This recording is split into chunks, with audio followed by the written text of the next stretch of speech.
All right. Welcome everybody once again to WMMA Scene. Now, this is going to be episode one of the W report. I'm going to start doing a live show once a week. Just going to go over basically stuff that I would break down into several videos, like fight news, fight announcing. I'm still going to be doing individual videos, but I also want to, try to get everything down into like one live video where I can also interact with fans and or excuse me viewers and stuff like that. One thing I want to bring up before we start, it's been a while since I wore a shirt in support of a fighter. Usually I was supporting some local businesses. Tonight I'm wearing my Jinyu Fry shirt, so the fight at least for tonight. um, First off, we want to go over some fight announcements. um, Two of the biggest ones, or well, we'll start with no, we'll start with a small one. Road FC 50, November 3rd, minus 50 kilogram catchweight bout. We have Yuri Shim 3-2 versus Sohee Lim 2-1. I've seen almost every pro fight. Well, there's like five. I've seen them all. They're both striker heavy. Yuri Shim's more of a Muay Thai stylist, whereas Sohee Lim is, her nickname is the Wushu Princess. In Korean is Ushu Kongju. So I definitely don't expect this fight to go to the ground. It's probably, knowing Road FC, it's going to be a 2-round fight, unfortunately. I don't know why they insist on not giving the ladies enough rounds to proper fight. If I knew how to get in contact with them, I would ask them why. Next up, big one is Heather Jo Clark is out of her fight with Mizuki at Invicta FC on November 16th in Shawnee, Oklahoma. Stepping in for Heather Jo Clark is going to be Viviana Pereira Sukuri. Mizuki 12-5, Pereira 13-2. Pereira is coming into Invicta FC after her UFC chose not to renew her contract. Apparently, Heather Jo Clark got injured. I actually have the Instagram post from that. I'll go ahead and read that. It says, extremely sad to announce I suffered a very bad injury during training and will not be able to fight on Invicta 32. In all my 17 pro fights, I've never had injured many times. This time, it's not something I can work through, but I'll be back soon. Hashtag believe to believe. Hashtag live to fight another day. So, Heather Jo Clark's out. Pereira's in. I feel bad for Heather Jo Clark. She finally got a fight after 2 years. Just got a comment from Women's MMA Talk. Welcome to the show. Yeah, Heather actually fought for Invicta in their July show. It was her first fight in like almost 2 years, something like that. She went 1-2 in the UFC, and she got cut. Now she is 1-0 in Invicta, and now she's out with an injury. She didn't disclose it, but apparently it's pretty bad. Heather, if you happen to watch this, get well soon, because big fan. Hope to see you back soon. Mizuki versus Sukuri should make for also an interesting fight. Both girls are very well rounded. Both girls have a to offer inside the cage. The next announcement, and this one surprised and ticked off a lot of people. Valentina Shevchenko for 15 for Eubanks 3-2 for the flyweight champion. UFC 230, November 3rd. Now, it was supposed to be Valentina Shevchenko versus Joanna Jędrzejczyk for the title at Invicta 231 in November. Apparently, UFC wanted to move the fight up because UFC couldn't find a freaking main event for UFC 230. Right, I'm sorry. Is it November? Right. And they were supposed to fight in December, Valentina versus Joanna. So apparently, UFC can't find a main event, and they decided to move the fight up, and it went from Joanna to Sajara Eubanks. And a lot of people are going, well, hi, Sajara Eubanks is in the top 5 of the UFC rankings. Not that that means much right now because those rankings are hideous garbage. I mean, they're garbage. They're hideous garbage. Um, and she was originally going to fight for the title until she missed, badly missed weight. Or she badly missed weight? No, she went to the hospital. She didn't even weigh in. Which is why Roxy ended up facing Nico. Blah blah blah. Anyway, Sajara did have a fight this past spring or summer in the UFC, which she won. So UFC decided to go with this fight. I guess they're going with the old storyline that, well, Sajara was supposed to fight for the title anyway, and Joanna doesn't want to fight in November. I will go into more on this and why Joanna didn't take the fight in November instead of December later on in the video. Next up, I want to go with some fight results from this past weekend. Friday night, Combate Americas was in Long Beach, California. It streamed on DAZN and aired live on Univision Dayports. Strawweight fight, Melissa Martinez defeated Frances Hernandez by TKO at 2 minutes 33 seconds of round 1. Wow, this was a fast fight. Super Melly moves super fast. They might as well call her the Flash. She was moving so fast compared to Frances Hernandez. And Frances went to move in, and Melly went to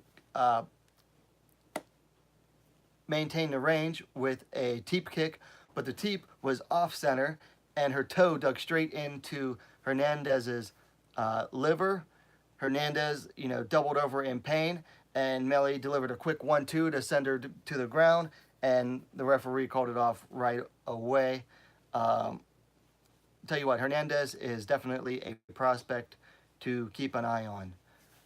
Let's see, Bellator. We had in the prelims, we had Arlene Blencoe defeated Amber Leibrock by TKO with a slam at 1 minute and 23 seconds of round 3. This fight was, I would say, 1-1 going into the 3rd round.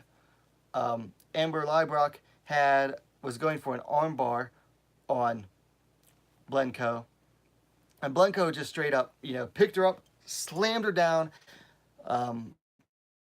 Leibrock landed on her dome, no look good. She was out of it, and then Blencoe started landing some GMP, and Leibrock just turtled right up. Very nice victory win for Arlene Blencoe. Definitely not the expected outcome of that fight. I mean, her winning might have been expected, but that was definitely a fun victory to watch. Women's MMA Talk says UFC needs to open up an atomweight division. I agree wholeheartedly. I have been campaigning for one for a while. And go check out some of my other videos. I actually have like a 3 or 4 part series of videos on why UFC should have an atomweight division. Also on the Bellator card, that was Saturday in San Jose, and it was live on DAZN, DAZN. Strawweight fight, Kerry Melendez defeated Dakota Zimmerman by split decision. Definitely Melendez's hardest fight to date at her 3rd professional MMA fight.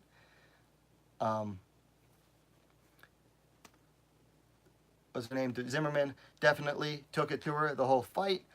I wouldn't say, I don't recall her winning any rounds, but she definitely, it was never an easy fight for Melendez. It definitely showed that even though with all of her kickboxing experience, Melendez still has a long way to go as far as mixed martial arts goes.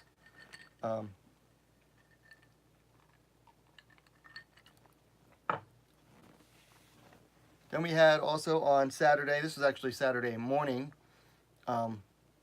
URCC Colossal in the Philippines, in Manila. This I found a stream for this on Facebook. At strawweight, Denise Zamboanga defeated Umbicho by TKO round 2. Zamboanga just overwhelmed Cho. It wasn't like a technical fight at all. You could tell Cho was trying to be more technical, whereas Zamboanga just kept on rushing forward, just unleashing barrage after barrage of strikes. And Cho, who is now, I believe, 0-3. Her Topology record says 0-2, but I know she had a fight in China that isn't on there. Um, Cho tried to stay technical, but she's just not developed enough. I think, her camp is usually a good camp to fight out of in Korea, WMMA, but I think they rushed her a little bit, and she needs to go back uh, and work on her fundamentals more. I believe, from what she said on Instagram, she actually broke her nose in that fight. So, Zamboanga, I can't remember what her record is. Anyway, there was like 5 title fights on this card, and one of them was the women's flyweight. Jeon Sa defeated, is it Gelly Bulaung by submission triangle choke at, I can't see with this light, round 1. And that was in the flyweight division. Jeon Sa, I've reviewed one of her fights before. She's young. She's still in high school. She's 17. She might be 18 now. This is a pretty good fight. At first, they started off pretty even on the ground, and then Bulaung took Sa down, was on top, and I thought, well, that's not where Sa wants to be, because she's definitely prefers, to be up top more. Stayed on the ground for pretty much an entire round. Actually, Sa got up once and then got taken back down. And then at that second time was when she latched on a triangle. She was patient with it. She didn't rush it. Got it locked in pretty tight. And Bulaung, Jeon Sa at 17, 18 years old is now the URCC flyweight champion. I'll be doing a review video for that fight. Probably going to make it after I'm done with this live video. Congrats to Sa on championship. Women's MMA Talk says he's out. Have a good night, buddy. And then we have Ryzen. Now, I haven't seen these fights yet. I'm still catching up from the weekend. A lot of other as well. Ayaka Hamasaki defeated Mina Kurobi by Kimura submission in round 1, and that was at 110. Oh, the super atomweight division again. So I said don't be surprised if Kurobi gets the upset. Well, there is no surprise there. Hamasaki looked very much true to form against the Deep Jules atomweight champ, and just from the clips I saw and from the reviews I've read, it was just a drubbing. I mean, it was just an straight up outclassed Kurobi. And then Miyu Yamamoto, who of course suffered the death of her brother within the last couple weeks to cancer, defeated Andy Wynn by unanimous decision. From the reviews I've read, she stuck to her bread and butter wrestling. Looked like she prepared for the fight. Again, not gonna say, my opinion on it because I haven't watched the fight yet. When I do, I'll do a review video. Probably gonna do that tonight or tomorrow night because no fights on tomorrow night. So then, upcoming fights for this weekend. Tomorrow, Friday, October 5th, in FCF in Shawnee, Oklahoma. Apparently, this is going to stream on Fight TV, the same app that Ryzen streams on. It's going to be all women, looks like. You have flyweight, Jessica Middleton versus Kaylee Cutler at 125, flyweight. Bantamweight, Brenda Gonzalez versus Tamika Brents. Another bantamweight fight, Erica Torres versus Kate Teehee. And closing off with another pro bantamweight fight. See, that says bantamweight, but Caitlin Neal versus Candice Miracle. Also bantamweight. Caitlin Neal usually fights at flyweight, so I'm going to have to look that up again. And then Saturday, October 6th, One Championship in Bangkok, and that's going to stream on the One Championship Super app. We have Rika Ishige out of Thailand versus Bozena Antoniar in the one atom weight.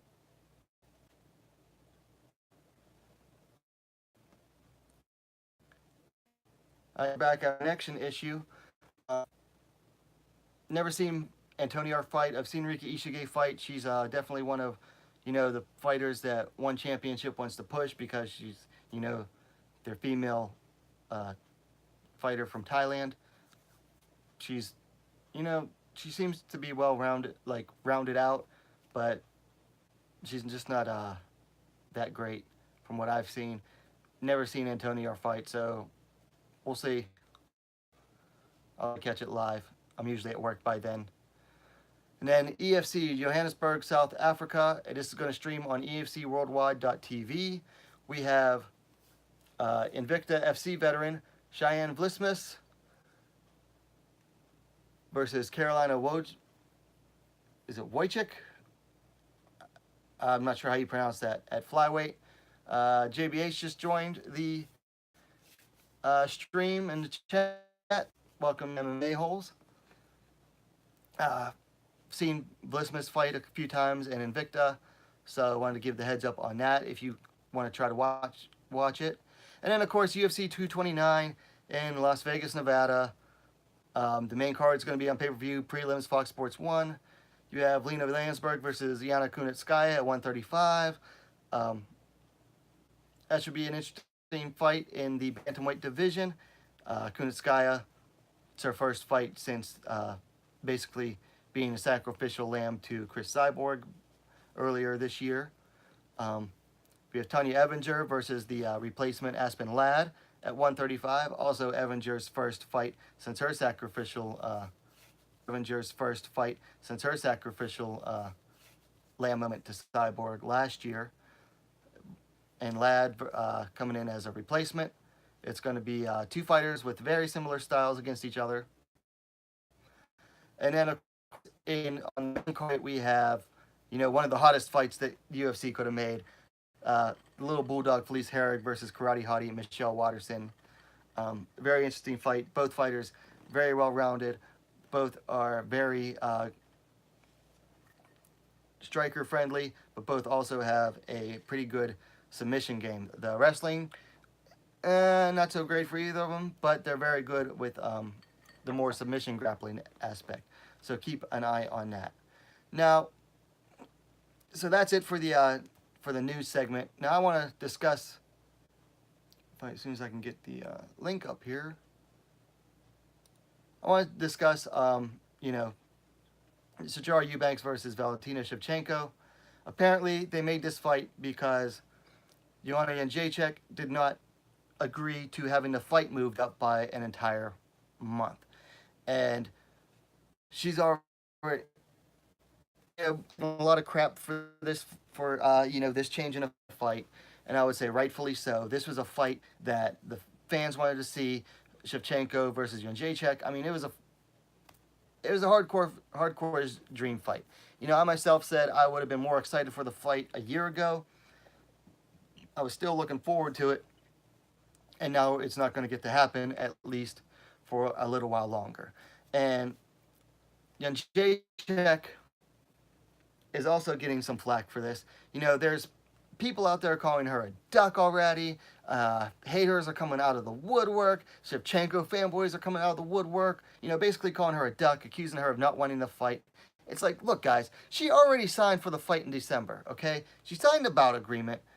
She said, and basically she's saying, I just don't want to move the fight up a month because I wanted time to...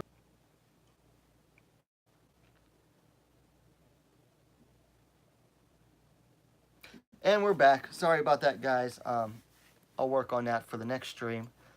So, Jędrzejczyk, I actually have her statement here this is from courtesy of MMAfighting.com. Quote, here's the truth. Yesterday, I was informed that my fight had been canceled. Unfortunately, I received this news from journalists. I was very shocked. I feel angry and sad. The already signed contract on the 8th of December was ignored. They were trying to persuade me into taking the fight in November, at the same time depriving me of a chance to properly prepare for the fight during the camp. Valentina is a challenging opponent, and my goal was, and actually still is, to prepare for this fight as best I can and to eventually become the UFC flyweight champion. I treat every opponent and fight serious and with respect. I could fight in New York if I was interested only in money. Due to respect for other fighters and myself, I rejected the offer made by the UFC to change the date of the fight, as my main goal is to be at my best form during the fight, and in order to do that, I have to do my job from start to finish. For 15 years, I've been focused only on development, sportsmanship at the highest level, and achieving my dreams. Of course, martial arts are my job, but most of all, they are my passion, hobby, and they fill my life and run in my blood. As a professional and a person who treats her life and work obligations serious, I feel truly resentful about the breach fight agreement. My feelings are more intensified when I think of the obligations I had to resign from, as they would have happened in the time of my camp. I always planned everything long before a fight announcement. Once I signed the contract, there is nothing more important than fight preparations. I always try to put myself in somebody else's situation, be it a life or business one. Thus, I understand the quick decision made by the UFC key people to save the event in NYC. Everything happens for a reason. Sooner or later, I'll become the champ in 2 weight classes. So, you have Joanna giving her reason. She wanted to fight, but she wants to come in well and prepared. And, you know, some of the haters are going to say, well, what about Shevchenko? She's not getting involved in a fight camp. Well, she was just in a fight camp for at least half the summer, preparing for a fight. And so she's already in shape.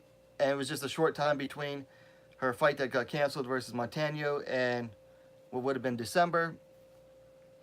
Whereas Joanna hadn't fought since April or May, and now they wanted her to hurry up and sign the fight agreement, and then within a couple weeks they're like, we need you to move it up a month. That's just pretty ridiculous. And if you're calling her a duck, I'm sorry, you're wrong. You're in the wrong. She's not ducking. She said, I already signed the fight at this date. This is what I was preparing for, and this is what I agreed to. People in the wrong here are the UFC, for not having a fight ready, a main event ready for UFC, was it 230? Yeah, 230 in November. The UFC was in the wrong for not having a main event ready, a plausible main event. Okay? And then they're wrong to take a fight and then demand that both fighters, move their fight up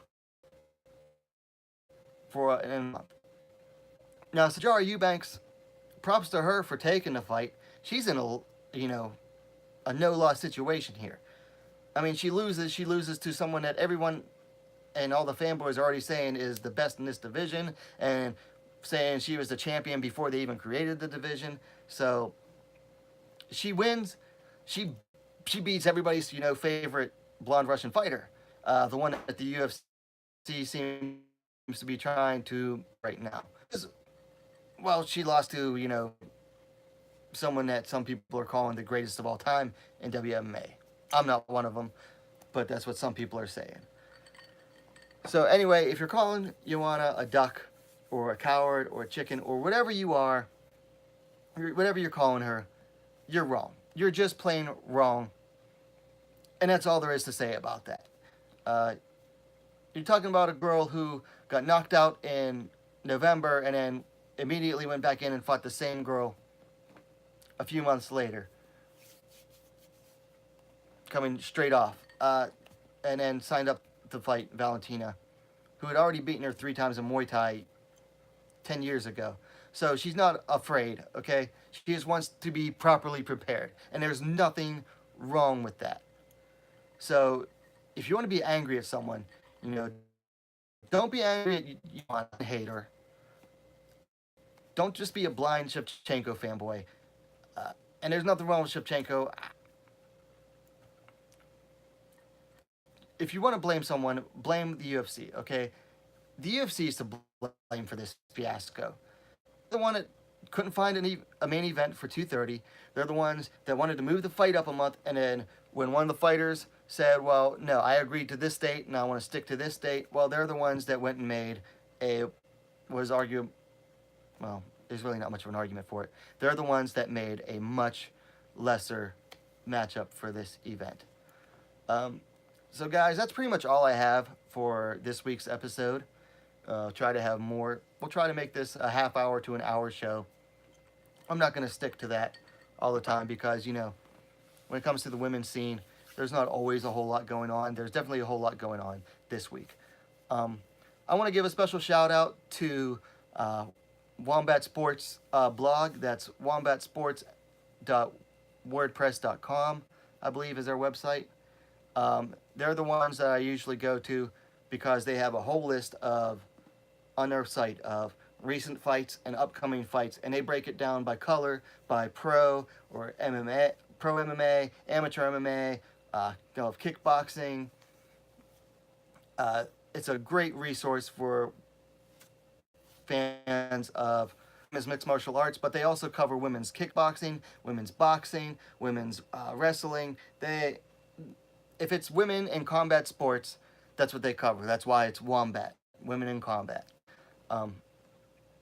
They're great. Also, I want to welcome two recent additions to YouTube that focus on women's MMA. One is WMMA Addict. Their motto is all about the fight. I like what the guy's doing so far. Like myself, he tries to keep it, you know, BS free and drama free. And another one is, I believe it was WMMA Talk. The guy I quoted earlier. I like his videos a lot too so far. So far so good from what I've seen. So go and give those guys a look and see what they're about. So Wombat Sports and WMMA Talk, I believe is the name. Go check them out. Let me know what you think in the comments down below. Once I'm done, I'll upload the video. If you like this, give it a like, please. And if you haven't yet, what are you waiting for? Subscribe to WMMA Scene now, the best and fastest growing women's mixed martial arts platform on YouTube. Guys, I'm about to go to bed. Have a good night.